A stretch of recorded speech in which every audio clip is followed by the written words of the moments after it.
Welcome back, ladies and gentlemen. Misfits Gaming have the lead and are looking to cause more trouble for the Unicorns of Love in Game 2. A dominant performance from Misfits after they got that ball rolling, Vedius. Yes, it was a little slow to kick things off, except for the bottom lane, where we saw Handsome and Ignar really go off. We heard the Analyst desk criticize them a little bit for a poor performance from Samux and Hylissang. However, I'm hoping that they adjust, they fix things. Coming into Game 2, we know that often the Unicorns of Love do have bad Game 1s. We saw it against H2K where they really did get destroyed, but then they always found a way back, and that's the thing you always have to be mindful of when it comes to the Unicorns. Well, we're going to jump straight on into picks and bans. Misfits picked the red side here, Vedius. Wow. That's what Unicorns picked last time. And we're out of picks and bans because we have a slight issue, so we will be back into them as soon as possible. Talk to me about red side priority on 7-16, because we are seeing a lot more teams actually decide to be on the red side of the map. Well, now, one of the things, okay, so the thing about blue and red side, right, is that usually blue becomes better when on red side you have to ban champions away. So back in spring, it was Camille, Rengar, LeBlanc. And for the longest time here in summer, it's been Caitlyn, Zac, and Elise. But recently, especially on this patch with the Caitlyn nerfs, with people finding new answers to the Zac, Kalista is only the real one that you still have to ban away, but at least you can afford to leave it open. Zac, you can afford to leave it open. So red side actually has a lot more freedom in terms of what you want to ban away now. Also, if you leave a lot of power picks up, what it means is that they get one power pick and you get two. So maybe they first pick the Zac, but you get Xayah Rakan. And it's something that we saw earlier in the day from KT versus SKT. And for some teams, having that duo or having those two power picks is way more valuable than just giving away the one. Especially when the enemy team on the blue side doesn't really play the Elise, so feels they have to ban it out themselves. You don't even need to put a ban towards that. LeBlanc will be taken away by Misfits. Unicorns of Love remove the Orianna. Same bans thus far, but now, as you say, the Kalista moves on to the Misfits Gaming side of bans. Now, I think that Misfits are likely to ban away the Cho once again, and they will give Xerxe the Zac. But the question is, do they have answers to the Zac themselves? Because teams that don't still consider him a bit of a high threat. Even though he has had nerfs, his clear is a little weaker, and overall as a champion, his early jungling is much more punishable than what it used to be before patch 7.15. So I'm interested. Do they stick with their Cho ban? Do they ban away the Rakan? Also a very powerful pick for the Unicorns of Love, or do they go with the conventional meta ban in the Zac? Rakan is something Ignar can play as well, though, and you wonder if the Unicorns will first pick it if it does get through. They will remove the Cho'Gath. Unicorns decided they did not want to face Alphari's Gnar once again and take that one off the boards, and now Unicorns have a decision to make for this first pick. Yeah, you would expect them to go for either the Xayah or the Rakan because it's the combo that makes it so strong, and given that Xayah can work with a number of different supports, Unicorns are more comfortable to just lock that in now, and now it's forcing Misfits to make a decision. Do they lock in Rakan with a less optimal AD carry, or do they let it through and give the Unicorns of Love bottom lane much more of a comfort setup? They did play incredibly well with the Tristana last time as well, so Misfits do still have that AD carry option there. They will take the Rakan, looking perhaps towards securing an AD carry on this first phase. Oh, and they're going to go for an early Tristana as well. I thought that they might go for the Gragas here, but they still want to leave the option open to get the Zac a little bit later on. Now remember that Cassio is still available. It's a strong blind pick for PowerOfEvil, but Unicorns of Love, they're now covering their eyes on that successful Zac pick that worked out very nicely for Maxlore in Game 1. Xerxe has only played one Zac game prior to this in the summer split, but has been banned out so often as well. But also remember back in spring, Xerxe was playing Zac before it was even meta. He was the one playing Ivern, Rumble, Zac, all these champions that were a little unconventional, but he somehow made work. And while Zac was one of his weaker performing junglers, it was still something that he's played a lot in the past. While Chachi gets a big comfort pick for him. We talked about comfort picks in the first ban phase, and once again we see them rattling through here for the Unicorns. That Shen, Chachi just seems to be able to make it do things that other players aren't able to do with it. He 1v1s people in lane, he takes down solo pushers. He's incredibly powerful on it. Misfits will need to find an answer if they're going to weather that storm. I feel like they're thinking about the Gragas right now or the Poppy now. The thing about Poppy is, yes, you can put it in the jungle, but you can also put it in the top lane. I believe we saw it in the promotion tournament just this week, being sent up to the top lane, and her disengage power along with the W. I forget the name Steadfast of it. Presence. Steadfast Presence. It blocks dashes. So against Xerxe and against Shen, extremely potent. So they've locked it in. And the question is, how well can they use it and where are they going to put it? It is something Alphari used to play a lot in the UK. So I would not be surprised at all if they do put it up towards the top lane. Depends if Maxlore's been playing it, but he tends to thrive a little bit more on those early aggressive junglers that can team up with Ignar. We are going to see the Syndra ban here from Misfits. Unicorns looking for their set of bans. So in the previous game, Unicorns have lovely banned away Janna and Thresh. There's no need to do that because they've already obviously locked in the support. So now they'd be looking at mid laners is what I would assume. No surprise that the Cassio gets taken away from PowerOfEvil. They could also look to take away the Taliyah, who did receive some nerfs on this patch, but still a very strong pick, still very favorable over in Korea.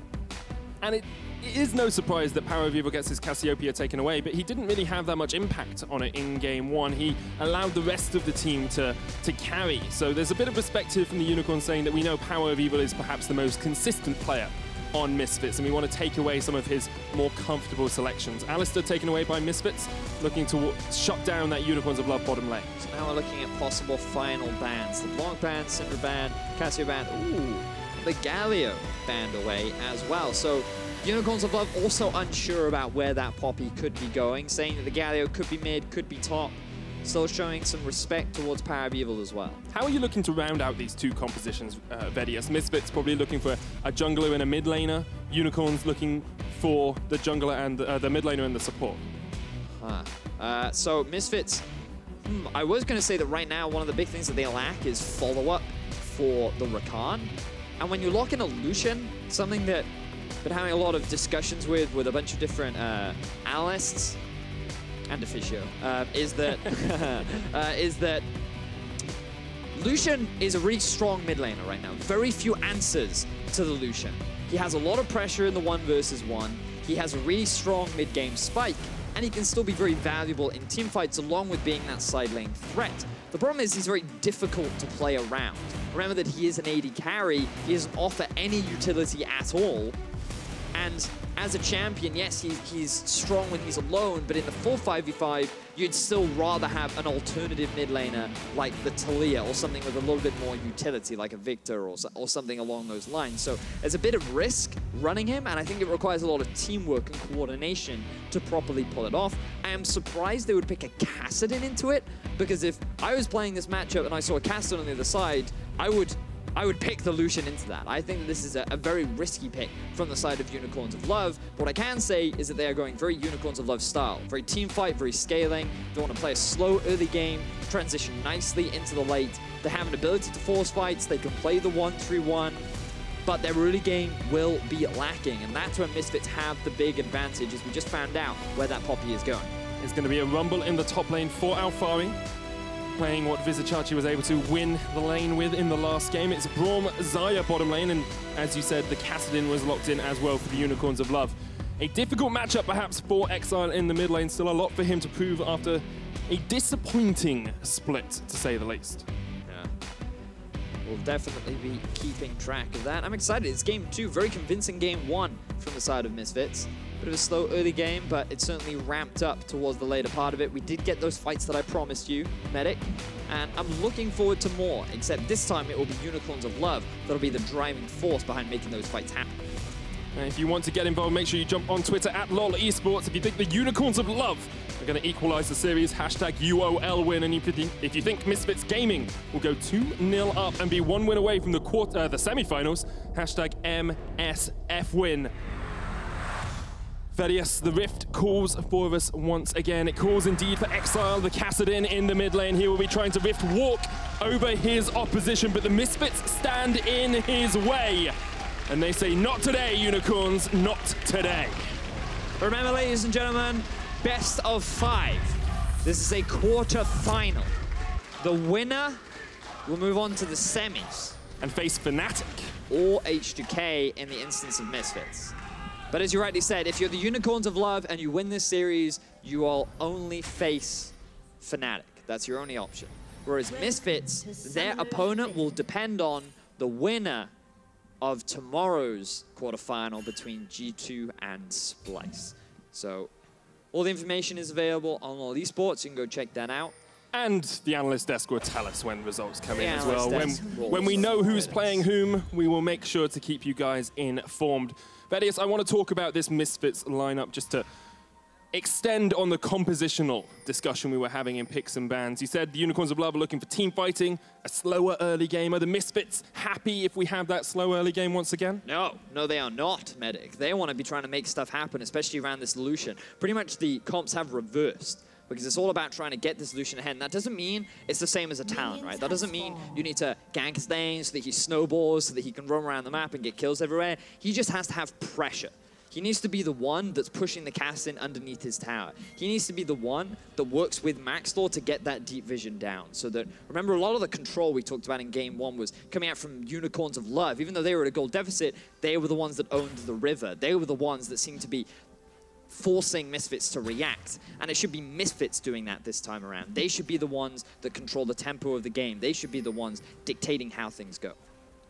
The Unicorns of Love have had a turbulent affair in playoffs across the last couple of years. They came in very strong, second place, and then since then have been middling in the middle of the pack, 4th and 5th across the course of the last couple of years. And then this year, they seem to have stepped up a little bit, Vedius. They seem to have developed as a squad, more experience across their members. Second place in spring, looking to perhaps repeat that performance in summer. It's quite an interesting history of development for the Unicorns of Love, because what we have to remember is that this organization has had roster changes after roster changes after roster changes. Every time things start to look good, they lose a player, maybe even 2, and they have to start rebuilding again. And with the end of 2016 and coming into 2017, they've been able to maintain a stable roster. They've been able to work with them and grow this team from its foundations and develop it into what it is today. And they're on track to having their best year ever in the LCS, and their icing on the cake for the Unicorns of Love would be making it to Worlds. Vizicsacsi and Hylissang have been playing competitively for so many years, and they want that opportunity to play on the world stage, see how they stack up against the world's best. And with this squad that they have, this is their best chance to do it, but they have to get through Misfits, and they have their one-year goal, they have their own plans in mind. Exactly, both teams have said very obviously that they are looking for Worlds this year. Misfits came in as an organization and said, we've got a one-year plan, we're going to make Worlds this year, we're going to make Worlds in 2017. The Unicorns of Love have said, it's difficult for us after so many average splits. We need to look towards that world spot, and we need to play around the mid lane, say Misfits, as the knockback onto Exileh. He flashes, but it's first blood in the mid lane, and Misfits do exactly what we want them to. Perfect gank from Misfits. Maxlore. He started blue, he did a full clear, went up to red, invaded enemy blue. He got vision of where Xerxe is, he dropped that ward, you can just see it next to the blue buff. And then, even though Unicorns knew where Maxlore was, and Exileh started to play a little bit cautiously, he still ends up falling prey to the early gank. Maxlore pushes up top, that gives him priority to come help Maxlore down, and another fantastic early game for the Misfits.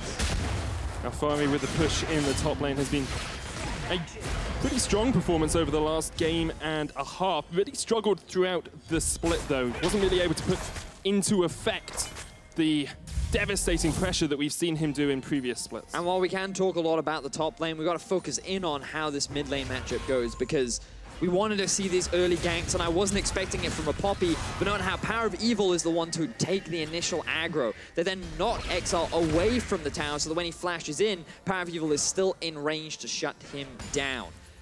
Extremely well executed, but it's going to give him so much pressure in the mid lane. Already completed the Vamp Scepter, which is so crucial for mid lane Lucian. This is just great to see. Medic. I love seeing when we talk about a team, we talk about these are their weaknesses, or this is what the team needs to do, and then they go and do it. It's just a great recognition that the team realizes what they need to do to win, and they're trying to take advantage of it. You just like it when you're right. I do like it. I hang around Deficio way too much. Well, we all like it when we're right, and PowerOfEvil actually on the right side of this mid lane at the moment. He has been such a consistent performer for Misfits as well. Across the course of the split has been topping the charts, Vedius. Yeah, and this is why when we had that MVP discussion, you always had to have PowerOfEvil in the back of your mind, right? It's a very difficult to where to put him. And, you know, when we had those top LCS mid laners, the all-star teams that made it through, you had Caps, Featherven, and Perks up there. But PowerOfEvil has also been one of those extremely consistent mid lane performers, someone that has never really been a detriment to his team, whereas you can't really say the same for Exileh. Early on the split, he did struggle. It took him a while to find his footing once again. He was really struggling in terms of champion pool and what was the best thing for him to play. He could be punished once again in the mid. Xerxe is just around the corner. Exileh not yet. Six does just hit it. Has the Rift Walk now. It can jump away. Exileh is going to be able to escape from the gank in the mid lane. So a repeat gank there from Misfits. Exileh, if he was not 6, that could have ended in disaster. But fortunately, he had that mobility to escape. And now Misfits, they're off. They're going to continue to exert pressure down onto Kassadin. The scariest thing about Kassadin is him in the late game. You do not want him to get there. So if you can, you murder him a lot in the early game. You make sure that he has no gold. And then he has no murder weapons to kill you with. Does become difficult to lock him down, though, with the Rift Walk. You have got a Poppy who can use the Steadfast Presence. You've got a bit of chase from PowerOfEvil as well. But it's going to be harder for them to actually shut him down now. Across the rest of the lanes, it's very even between these two teams. Only mid lane really giving them that advantage. About 1,000 gold ahead for Misfits at the moment. And as you can see, 800 of that is on PowerOfEvil over Exileh. Yeah, he's built up a pretty significant CS lead. He got that first blood as well. And PowerOfEvil playing this 1v1 matchup extremely well. So how do we transition this? If you're Misfits, if you're Hussein sitting backstage, you're saying, okay, we've done what we want to do in the early game. How do we transition this into the next portion of the game? And if you're Unicorns, how do you react? Okay, so with Misfits first, ideally what you want is to take this mid lane tower down as quickly as possible. So you bring Maxlore, maybe even have Alphari roam down, and you invest as many resources as you can to take this tower away from the Kassadin, because he wants to be passive, he wants to scale up. He's very reliant on items, he's reliant on levels, and all these things come from having a tower from which you can safely farm under. Misfits, they need to open the map more, and so what PowerOfEvil is going to do is he's going to keep pushing, slowly chip away that tower, and when it gets low, they're going to look to take it. With the map opened up, then you can start moving this strong Lucian to these other side lanes, where you can use that gold lead in other parts of the map. Whereas the Unicorns of Love, they need to stop that happening from all costs. They need Kassadin to have somewhere safe where you can keep farming up. They want to try and utilize the Shen and Xerxe on the Zac to try and mitigate that as much as possible, so that when Misfits come in the mid lane, when they try and set something up, there is a Shen there to answer. Maybe they go for a reactive play themselves. It is definitely much harder for them, but they just need time. So there's still a lot of onus on Misfits to make something happen now, because if they don't, scaling is definitely in the favor of Unicorns. Misfits have been able to extend that gold ever so slightly, but it's not a monumental disadvantage for the Unicorns. Ignar and Sam are going aggressive in the bottom lane as the Winter's Bite comes out. Sam is still able to get some damage down, but it's not the early kills we expected to see. Xerxe gets the stretching strike onto PoE, the knockback from Maxlore, Ignite on Exileh. Stand United comes in, the Let's Bounce knocks him back. The TP is going to join the fray as Alphari's there. Vizicsacsi takes down PoE, but Maxlore and Alphari get one in response. Chachi's going to run away as Ignar's joined the fight, and the Misfits will have to just trade 1 for 1. Medic, you always set me up so perfectly, because what you on talked dates about with women, no, with League of Legends. Oh, with League of Legends. Because what we wanted to see was Unicorns of Love try and make something happen to stop PowerOfEvil being able to take down this tower. They knew that they were going to lose it eventually, so they had Xerxe come in for a gank in mid, and then they knew that they had the Shen ultimate to back him up, so they could instantly turn it into a 3 versus 2. So look here, you can see Maxlore, he's lying in wait. He knows this is going to happen, but there's no way they're going to be able to win out on this, because there's the Shen ult to turn things in their favor. So Exileh, he can't get one shot. He would have died to PowerOfEvil if that ulti was not there. And then Alphari's forced to TP down, but now you've alleviated that pressure mid, and there's a fight happening down bot. Samux just kills Ignar. It looks like Ignar overstepped, maybe got caught up in a stun lock there. Hylissang actually used the Glacial Fissure and Concussive Blow, so that will be why Ignar died with his flash still up. Ha! Indeed, and Vedius, I actually think this brings us on to our next discussion point, the bot lane. In the first game, Summer was able to get ahead with a couple of kills, and Samux, we said we wanted to see more from him. We wanted to see more from Hylissang. This seems to be a step in the right direction for the Unicorns of Love. Bad game 1 for the Unicorns of Love, but it seems to be getting better for them in game 2. Naturally, they would be pushed back by a Tristana and a Rakan. Not only is there a lot of all-in potential early on, but they also have a lot of wave clear that Samux and Hylissang would struggle to deal with. So the CS deficit is expected, but now we can just have a quick look at how the replay did in fact happen. So they tried to punish an overextended Hylissang, but you're a very squishy Rakan early on. Add to the fact that there was an exhaust on top of Hansama and an ignite on Ignar, meant that the moment Samux joined the fight, their damage output was just straight up stronger. So Samux used his E, the burst was too much, and they end up getting that kill. So well played from the bottom lane of Unicorns. Exileh has a bit of a hodgepodge of items here, Vedius. A Dorman Shield, a Dark Seal, a Corrupting Potion, Boots of Speed, Cloth Armor, Ruby Crystal. Where's he going? What's he doing with all of these different items? So, at first, he wanted the health. Oh, hang on. Here's that push in mid that we were talking about earlier on. Knockback from Maxlore, the stun lock, and that's a kill. Maxlore secures it. That was beautiful, Medic. And Medic, I feel like what we were talking about just happened in the middle lane. You're so smart. You are so smart. I'll stop it, because we've got to fight down bot. Hylissang does get locked up as Hansama has to just jump away for the time being. Ignar there as well. Xerxe looking to see if he can catch someone out. The Blade Caller brings Hansama back, boots him up for the time being. Ignar does have the quickness. Hansama has flash if he needs to get out of a fight in a hurry. Now, Misfits bottom lane survived that engagement. Xerxe, he's still preparing his jump, and here it comes. But Hansama can just leap away, and Ignar's safe as well. The Unicorns of Love have been able to turn back a little bit of the pressure that Misfits had in the first game, but it's not a dominant performance. We have to remember, it doesn't seem like it, but Misfits got first tower mid, and that puts them 3,000 gold ahead. Yes, it does. Looking very good for Misfits in the early game. They've played exactly towards the win condition that they needed to.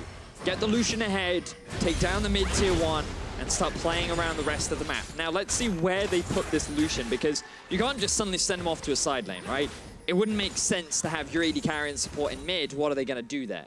There's no objectives left for them to play around. So, ideally, what you want is you push mid, and then you have Maxlore and PowerOfEvil move together. Set up for a dragon, maybe set up for the Rift Herald, maybe set up for a tower in the bottom lane or in the top lane. You have so many options, but the idea is that you're always forcing Kassadin to wave clear in mid, while your Lucian can move around the map and use his gold lead to either play for objectives or start a little skirmish that you know you're going to win. PoE and Maxlore were on a ward there, which is the reason that they had to back away. And I want to come back to that bottom lane because Hansama had a stellar performance in Game 1. Vedius absolutely dominated his opposition on this Tristana. Has picked it up once again here. Look at that, 40% of the team's damage. Don't expect the numbers to be as big this game, but he's still in a position where he can carry. Well, it could very well be. Remember that Tristana's true strength comes from scaling. And while he did get a good start, that doesn't mean he can't finish in a similar fashion. 12-0-1, if Fantasy was still going on, you'd be in a very good position. But unfortunately for me, who had Hansama on his team, that is no longer the case. I actually failed abysmally at I put Fantasy. too much hope in Dignitas. Oh, really? Single time. I also had someone who got all the members of Fnatic. Oh, right. Which was great fun to play against. It's like, how many points did you get? Oh, only 700 this week. It's not that good at all. Misfits Academy looking for the Mountain Drake. Still sitting on that vision though, and they're not even using the sweeper here. Maxlore does have it. Unicorns of Love are going to collapse. The Stand United coming in. The Unicorns want to fight. Misfits knocked back. Winter's Bite as well. Here comes the counter TP from Alphari. He has the equalizer. The Misfits just want the Dragon for the time being. The Unicorns not ready to give it up just quite yet, but they do have to. And the Mountain Drake goes to the Misfits. Now, what this means is that Xerxe still has his teleport while Alphari had to use his. It is an objective gained by Misfits, but the Unicorns forced Misfits into an uncomfortable situation because, remember, ideally, they just want to use PowerOfEvil and Maxlore to be taking those kind of objectives. But we want to keep Alphari up in the top so we can keep scaling, keep Tristana still scaling down in the bottom lane. But because Unicorns grouped up and they said, no, no, no, we have a Shen ulti, we know we can force you to react, they're able to at least put a little bit more pressure onto Misfits. And I think the decision was the best case scenario for the Unicorns of Love in that instance. 15 minutes in, Misfits do still have about a 3,500 gold lead. They haven't moved PoE into a side lane yet, but they are starting to complete this first wave of items. A Leandri's Torment in for Alphari up in the top lane, and a Blade of the Ruin King for PowerOfEvil. Now, what we'll see here is the Hansama and Ignar have been moved up into the top lane. UOL's bot has to instantly swap, and with Dragon gone, that's why. It's because that they realized that having those duo, very strong, powerful setup for taking down these neutral objectives, and so they've even moved Alphari up there as well. This is a clean map movement from Misfits. They're playing the map beautifully right now. They have strong control of the mid lane. They've been able to take the first Drake. They've got the Rift Tower to easily siege for the next tower that they want, but UOL, they're going for an all-in. Here comes Xerxe. Winter's Bite does not connect, and Xerxe backs away. The Misfits have had that strong early game, what we wanted to see from them, but they are still keeping PoE in that mid lane. He's not gone to a side lane yet, Vedius. That's fine though. You just want to keep him pushing onto Exile and then move him around the map. You just have to be careful because Kassadin is still someone who will ramp up over time, but the Rod of Ages already completed. He's going to be working towards either a Lich Bane or a Zhonya's. I feel like in this instance, Zhonya's would make the most sense. You want to get that bonus armor, it'll give you a nice little bit of burst. It'll give you slightly weaker 1v1 trading, but aside from that, it has more teamfight value, and I think that that's what UOL should play towards right now, teamfight. PowerOfEvil looking for the trade, the Culling comes out, Exile has the flash, PoE flashes forward with the Ignite! Oh, he gets him! That's the reason he tops the charts as a mid laner. PoE with the solo kill in mid. Impressive performance there. Good calculations from PowerOfEvil, knowing how much damage the Ignite would do. With the Grievous wounds on, Exile couldn't heal enough. And even still, Exile, he's gone for early armor boots. Too little, too late. And look at the pressure the Misfits now have. Exile did not want that to happen. I mean, dying is bad, but dying on a Kassadin to a Lucian is even worse. And dying 4 times is even worse. Yes, wow, I didn't realize he's died 4 times. Wow, okay, so that's, as you rightly said, even worse for him. So, PowerOfEvil, the thing about Lucian mid is a while back, he had some mana nerfs to his Q, which hurt him, but if you land all of your abilities, it doesn't matter. What does the mana nerfs matter? When you have the deeps. And the Null Sphere, of course, is a magic damage shield, so you can't use that for effective trade in the mid lane. Misfits have been able to continue with this early lead, but they haven't really extended it too far, Vedius. They're winning out in the mid lane. Where do they go next? What are the rotations we want to see them making? I want to see them move up top. They need to defend this tower. Ignar and Hansama shouldn't be losing to this now. Maxlore, along with PowerOfEvil, are on their way. And Alphari still just walking up from the bottom lane. Has the teleport now, so actually it's almost off cooldown, whereas Xerxe has Stand United and the TP if a fight was to erupt.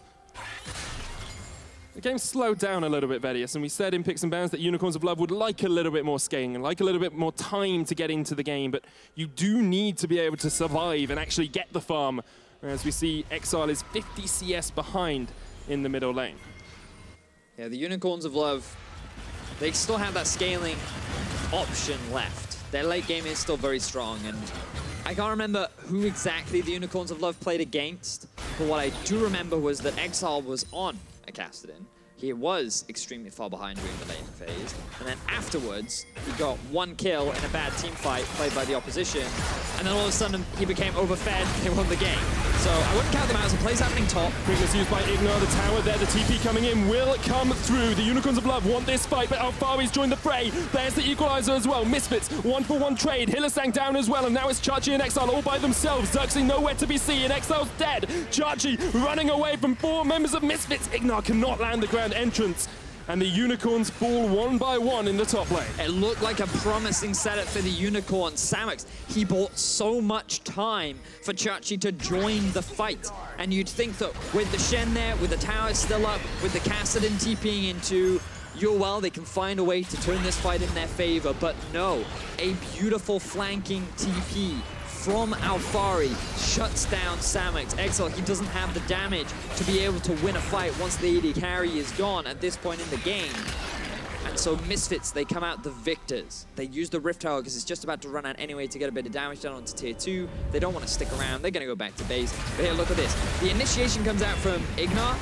And you think, oh, Samux, he's going to die here. But no, he gets the Shen ulti, he's fine, and then a great TP flank from Alphari. Once he joins, along with PowerOfEvil, those who can clean up the backline, Maxlore can keep the front line busy while the rest of his team comes to the setup. And while Hansama loses his life, his team is there to compensate. Great team fight from Misfits. recognizing that even with a Shen ulti on the enemy team, they can still come out ahead. And you can see Xerxe just wasn't there for that fight. No disruption coming out from the Zac, was unable to join his teammates. And it definitely cost them a lot. Misfits playing to these mid-game fights, playing to these power spikes that we talked about in picks and bans. And I just want to give this opportunity to praise Maxlore. I thought you were going to praise yourself. My predictions were on point. I said what was going to happen. No, I want to praise Maxlore because when I was prepping and when I was reviewing the past Misfits games, one of the big notes that I wrote was that Maxlore does nothing in the early game. Because when Maxlore came, a lot of people, us included, were like, he's actually very similar to Kakao, arguably a little weaker in terms of his mechanical skill, but he offers other things to make up for it. And then when you look back at his last 2 weeks, he was barely doing anything in terms of the early game. He wasn't offering any early pressure, he wasn't exerting any kind of ganks, even on early game champions. And in this game, there was so much focus on him being able to get his mid laner ahead. He had to start the snowball for PowerOfEvil, and he did just that. In game 1, his Zac was extremely important in terms of initiations and setup for the rest of his team, and he's done it. And now he's gotten PowerOfEvil fed enough that he's able to get another solo kill. PowerOfEvil showing us why he is so consistent. This Lucian performance has been absolutely devastating by him. And coming back to your Maxlore point as well, Vedius, it's not just the jungler. Sometimes they work in coordination with their support, Vedius, and in the last game you discussed a few facts. We'll look at this after this fight. Yeah, so I'm excited to hear about your facts because great facts. Yeah, I mean, like, all we pretty much saw here was Sjokz being like, if I land the taunt, he's underneath the tower, he can die. But PowerOfEvil, he doesn't look, I don't know, it's not an explosion. He doesn't look at men as they burn alive. He chooses to walk away. That's a little morbid. Let's move on. So, what fun stuff? PowerOfEvil. Yes, let's talk about the support and the jungle duo. Because, Vedius, you said, you know, Maxlore and Ignar, they don't play together enough. They don't. Kakao and Ignar play together so much more. They're so much better. Hylissang's going to get caught out of the exhaust. We're not going to care about that back. The stun lock onto PoE. He tries to dodge away, but Exile's there to get the shutdown, his second kill of the game. You're really trying hard to deliver We'll do it this another quick game. stat, We'll do it another game. Screw it, Vedius. Unicorns of Love will not let you. Bit of a greedy back place there from PowerOfEvil. He gets punished for it. Now it's second death of the game, ruining his KDA. Misfits do still have a 5,000 gold lead here, Vedius. 23 minutes in. We haven't hit the infamous Unicorns of Love 25-minute mark, but they want to start it a little bit early this game. They're going for the Baron. 4 members of the Misfits here to try and contest an equalizer as well. But their damage is all gone. PowerOfEvil isn't here. Misfits, they just have to disengage. Hylissang the front line, the equalizer perfectly placed as Misfits do manage to disengage. And the Unicorns of Love unable to get anything out of that fight. That was actually an amazing ultimate from Alphari. I thought that he might go more towards the backline, but instead he just layers it down on the path with which Unicorns of Love want to chase Misfits. And Misfits, they don't force a fight. They only have to lose one ultimate, and Unicorns get no kills. So really good stuff there from Alphari and the rest of Misfits to recognize it is not worth going for that fight. And Alphari's performed so well throughout these last 2 games. We were in our research beforehand, we were saying he hadn't stepped up to the performance we expected from him. He wasn't this top lane solo carry that we wanted him to be as PoE gets some damage back onto Exile. He can't even jump away. It's just unfair as PoE will eventually... He can actually get out of this. Oh no, he's got no mana at all. PoE should be able to secure this kill. There is a blue buff on Exile to keep him healthy, but here comes Ignar. He's just going to ignite him and walk away. Jumps in, grand entrance. Exile trying to get a little bit more CS. Get him! He gets him. He gets him in the end. 5, 2, and 3 now on that Lucian. I don't think Kassadin can 1v1 PowerOfEvil. I get that impression as well. Yeah, it feels like that you can't send Exile off onto a side lane because he's going to die. Now, 5 members of Misfits are grouped on the top side. They're looking towards this Baron. Hylissang forced back by Hansama and Maxlore. Lots of damage coming down. The knock-up as well with the Keeper's Verdict and the Charm, the quickness. PoE, another kill for him, and the Misfits will turn their eyes towards the Baron. Misfits are looking so good in this series. In game 1, they just wanted the scaling. They wanted to play it passive. They found a couple of good early kills because their bottom lane overperformed and punished the mistakes. Now they've had a great early game and they're going for the Baron. Xerxe looking for the jump in with a knockback. He lets bounce as Chachi joins the fray. A good taunt onto 2.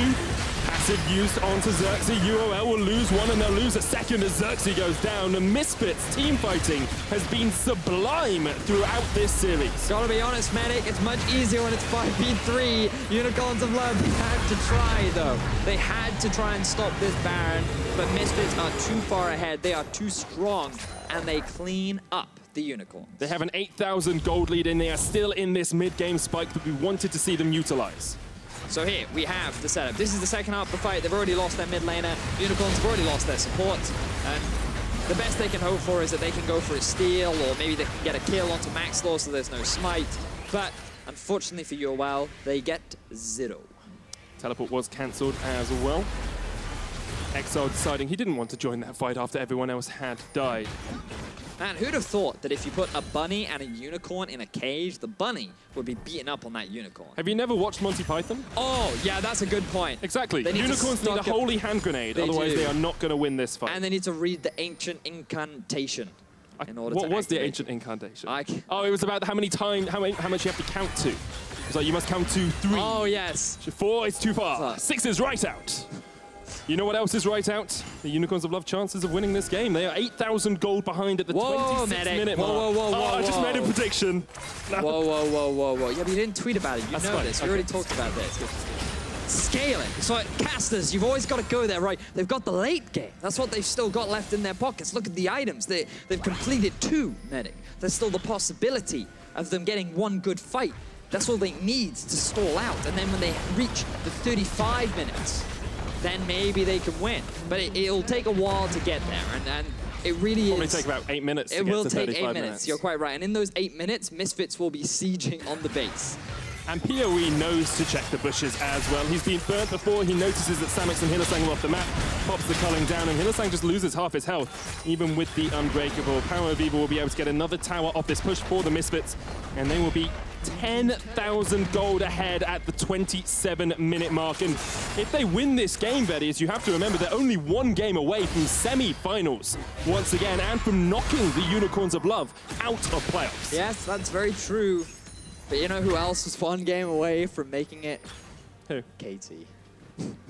KT was 1 game away. So you never know what could happen, is the point I'm trying to make here. If Unicorns, they do fall short here, it's the best of 5, the Miracles, the reverse sweep. Cloud9 is probably the most legendary when it comes to reverse sweeps. Misfits themselves got a reverse sweep in spring against Splice. They're not common, but they happen. And when you're going up against a Unicorn, those guys definitely know how to fight back. But let's see if Misfits can even close this game out, because they will look to take that first inhibitor. Inhibitor in mid will fall lower as the Misfits push forward with the Baron buff. 40 seconds remaining on it. They're just waiting until Handsammer can step forward once again. This will be the inhibitor falling and then sent PowerOfEvil down to a separate lane, but Xerxe jumps in. Step of Presence knocks him back. Misfits able to disengage and then use the Talisman to bring these 4 members down to join up with PoE. Xerxe still split pushing. The Baron buff about to run out. Misfits want another inhibitor off this if they can. It's a 4v5, the stun lock on Hylissang, the Stand United Unbreakable. He goes down before Xerxe can join, and now Xerxe's in the midst. A great route, let's bounce, but he just brings all of Misfits into the rest of his team. Misfits, a triple kill for Alphari, the inhibitor, and perhaps the game.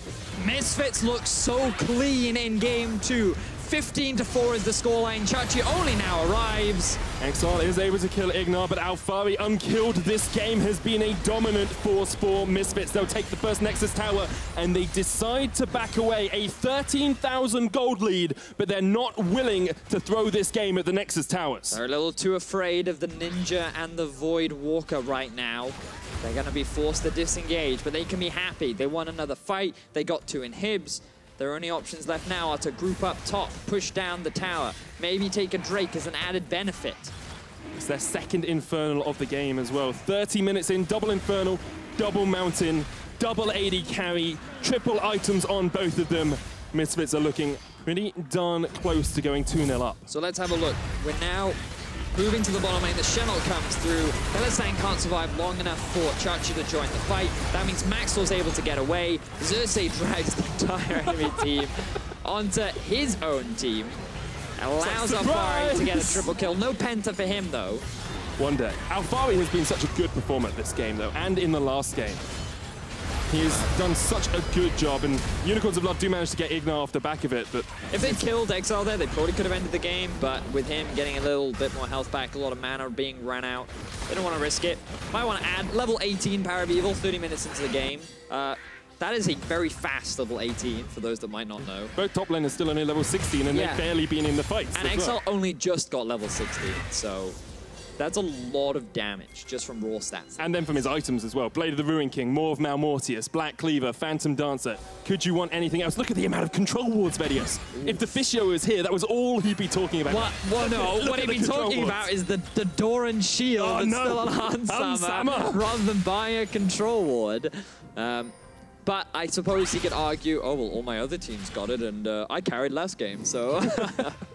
That is true. Unicorns of Love with a control ward of their own, trying to catch out PoE. He comes around the corner, straight into the face of Exileh and the face of Xerxe, but a knockback from Maxlore. Hylissang puts down the Glacial Fissure, and the Unicorns, with the engage they want, cannot kill a single member of Misfits. They wanted to try and catch PowerOfEvil out, but it was only a Shen and a Kassadin.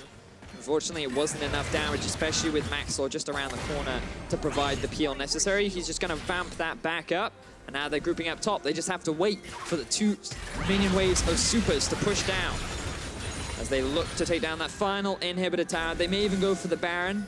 There is the risk, though, that UOL could challenge them and steal it away. Misfits perhaps looking for the final push of the game. 13,000 gold lead. They have looked in control from basically minute 3 after that first blood in the mid lane. The Unicorns unable to respond, but do have scaling on their side. Xerxe jumps in, Hylissang there, puts the wall up, divides his team from the Misfits, but the inhibitor tower will fall, and Misfits want the final inhibitor. Oh, Unicorns of Love, their backs are against the wall once more. We're not seeing any of the classic Unicorns in game 1 that tried to go for something a little bit more early game. They can't make it work out. Game 2, they try to go more conventional and they go a little bit more late game. And once again, it doesn't work out. And the things that they've been working on over the last few weeks, the changes that they say they have been making, so far are just not coming to fruition because Misfits just seem to always find an answer. Xerxe jumps in, can't steal away the Baron. Misfits secure it. Ignar jumps onto the backline. There's the equalizer as well. A double knock-up. Exileh trying to get onto any member of Misfits that he can find, but Alphari's godlike, as are the rest of the Misfits. Hansama kills Exileh. Samux chucks down some feathers, but they're going to do no damage at all to Misfits, and the Unicorns of Love just trying to retreat up towards the top side of the map. PowerOfEvil's not going to let them get away. Hylissang dead. Samux gone as well. Misfits with the ace, 20 kills to 5. The Nexus towers fall, and this will be the game for the Misfits. They have looked authoritative throughout this win, throughout this series, and they will be 1 game away from the semi-finals and from Paris.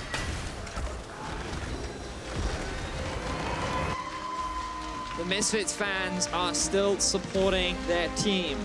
At the start of the day, we heard a lot of Unicorns lovers being very vocal about their support for the team. But so far, Unicorns have not been able to match up to the pressure of Misfits. It has been a dominant series in the favor of the Rabbits for the time being. And the Unicorns, well, they're still trying to find their footing, which is ironic considering they have 4 of them.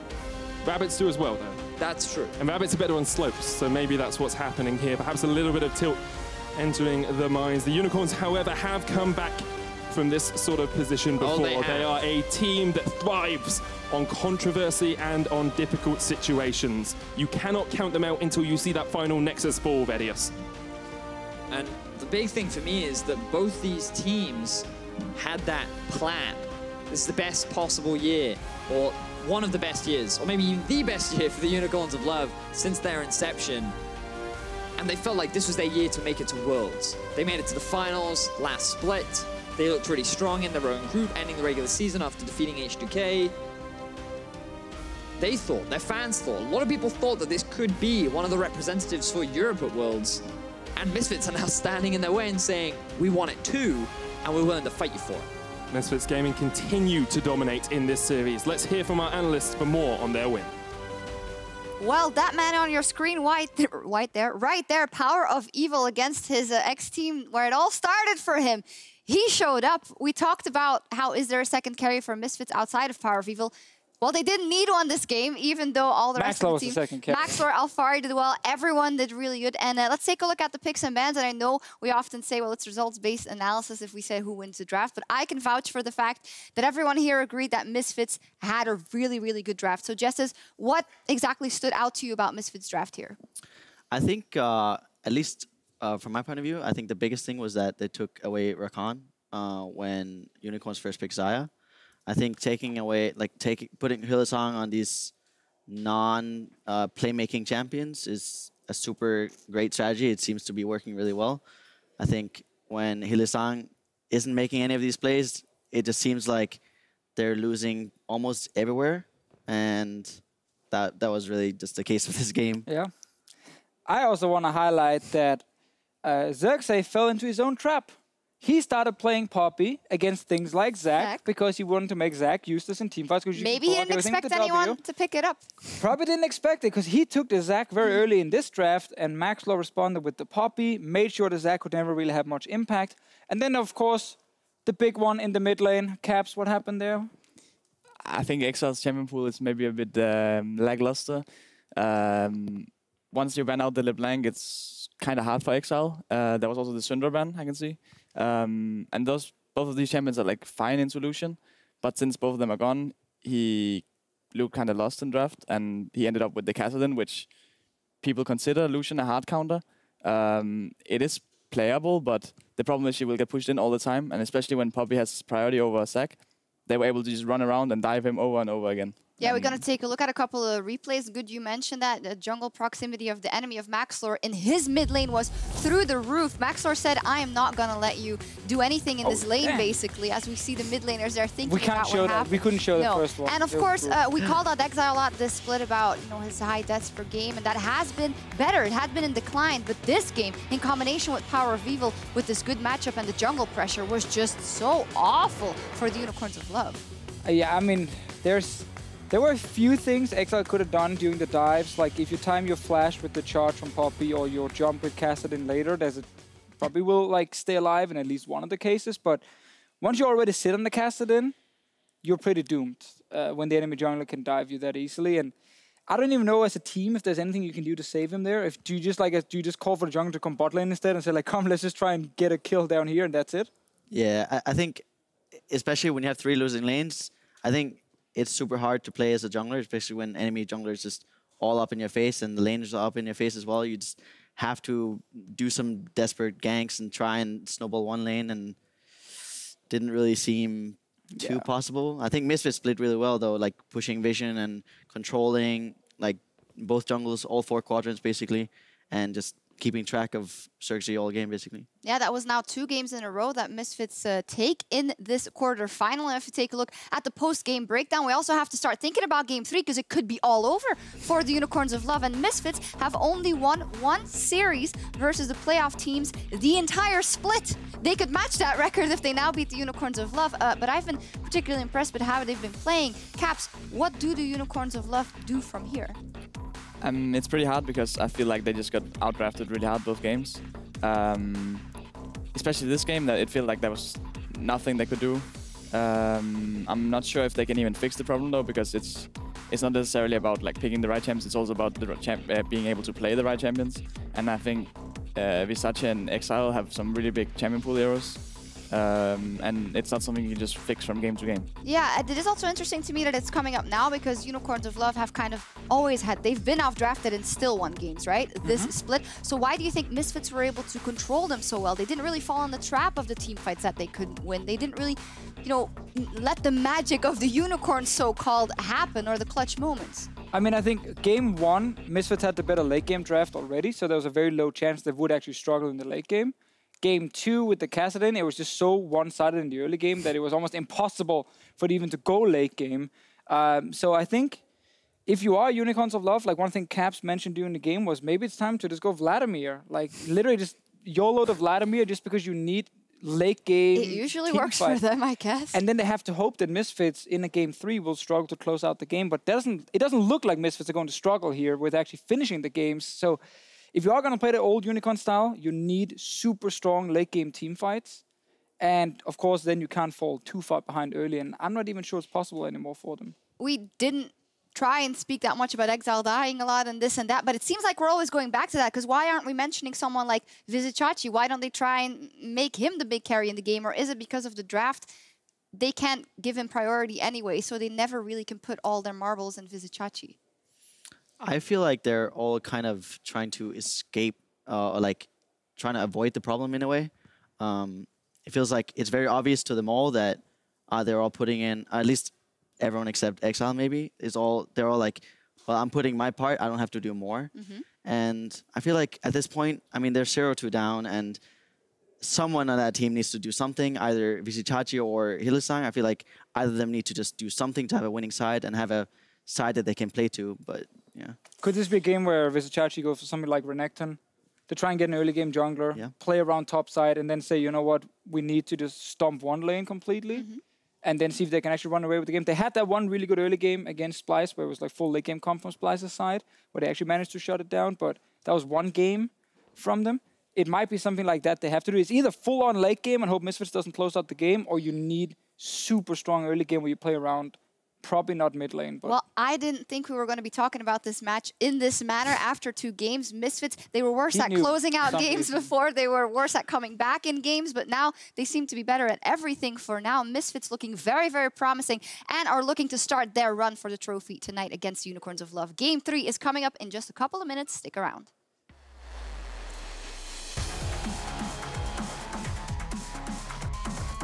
We need to play around the mid lane, say Misfits, as the knockback onto Exileh. He flashes, but it's first blood in the mid lane. Let's fight. UOL will lose one and they'll lose a second as Xerxe goes down. And Misfits team fighting has been sublime. And now Xerxe's in the midst, a great rootless bounce, but he just brings all of Misfits into the rest of his team. Misfits, a triple kill for Alphari. Let's fight.